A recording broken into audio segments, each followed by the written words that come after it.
मनु और शत्रुपा सृष्टि के विस्तार में लग गए। भागवत का दर्शन करा रहे हैं। मनोस्तु शतरूपायाम तिस्रः कन्याश्च जगिरे आकूतिर देवहूतिश्च प्रसूतिरिति विश्रुतः। मनु महाराज के यहाँ शतरूपा मैया के माध्यम से 5 संतानों का जन्म हुआ। पहले तो हुई 3 पुत्रियां। कौन कौन? आकूति, देवहूति और प्रसूति। इनके अलावा 2 पुत्र भी हुए, प्रियव्रतोत्तानपादौ शतरूपा पतेषुतौ। एक का नाम प्रियव्रत, दूसरे का नाम है उत्तानपाद। भागवतकार मनु महाराज के तीनों पुत्रियों के वंश की कथा पहले बताते हैं, दर्शन करते चलें। मनु महाराज की तीनों पुत्रियां विवाह के योग्य हुई हैं। अपनी बड़ी पुत्री आकूति का विवाह इन्होंने रुचि प्रजापति जी के साथ में किया। रुचि प्रजापति के यहाँ आकूति के माध्यम से भगवान यज्ञ के रूप में जन्म लेकर के आए हैं। अपनी पत्नी दक्षिणा के साथ में भगवान का यज्ञावतार हुआ। बोलिए यज्ञ भगवान की जय हो। मनु महाराज अपनी दूसरी पुत्री देवहूति जी का विवाह करदम जी के साथ में करते हैं। करदम जी के यहाँ देवहूति के माध्यम से पहले तो 9 कन्याओं का जन्म हुआ। 9 कन्याएं मतलब नवधा भक्ति।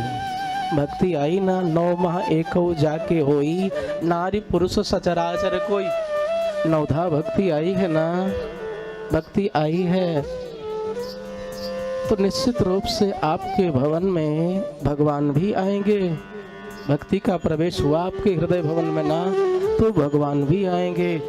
भैया कुछ समय उपरांत करदम जी के यहाँ देवहूति के माध्यम से भगवान कपिल जी के रूप में जन्म लेकर के आए हैं।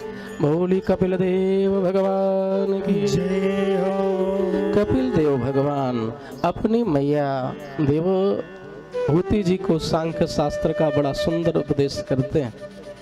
करदम जी महाराज अपनी 9 कन्याओं का विवाह ब्रह्मा जी के 9 पुत्रों के साथ में करते हैं। स्वयं जंगल में चले गए। देवहूति मैया अपने पुत्र कपिल भगवान की सेवा करने लगी हैं। कपिल भगवान धीरे धीरे बड़े होने लगे।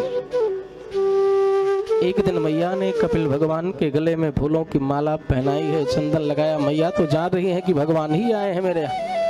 निवेदन कर दिया गया कि तम त्वागताहं शरणमो शरण्यमो स्वभृत संसार तरो कुठारम जिज्ञासयाहं प्रकृते पुरुषस्य नमामि षड्धर्मविदां वरिष्ठः। हे प्रभु, तम त्वागताहं शरणम शरण्यम, मैं आपकी शरण में हूँ। आप सुभृत संसार तरोह कुठारम, आप अपने सेवकों के संसार रूपी वृक्ष को काटने के लिए कुठार के समान हो। जिज्ञासया हम प्रकृति है पुरुषस्य, प्रकृति तत्व और पुरुष तत्व को जानने की जिज्ञासा से मैं आपकी चरण शरण में आई हूँ।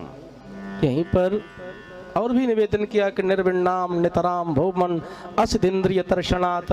प्रभु ये इंद्रियां बड़ी ही बलवती हैं, सब अपने अपने विषयों की ओर आकृष्ट करती हैं। इंद्रियों को अपने वश में कैसे किया जा सकता है? कपिल भगवान ने बताया मैया यम नियम आसन प्राणायाम प्रत्याहार धारणा ध्यान समाधि के माध्यम से ही इंद्रियों को अपने वश में किया जा सकता है। सांख्य शास्त्र का बड़ा सुंदर उपदेश किया है। अब तो भैया देवहूति मैया को ज्ञान हो गया। मैया ने निवेदन कर दिया बस करो सरकार, बस बस समझ गई मैं।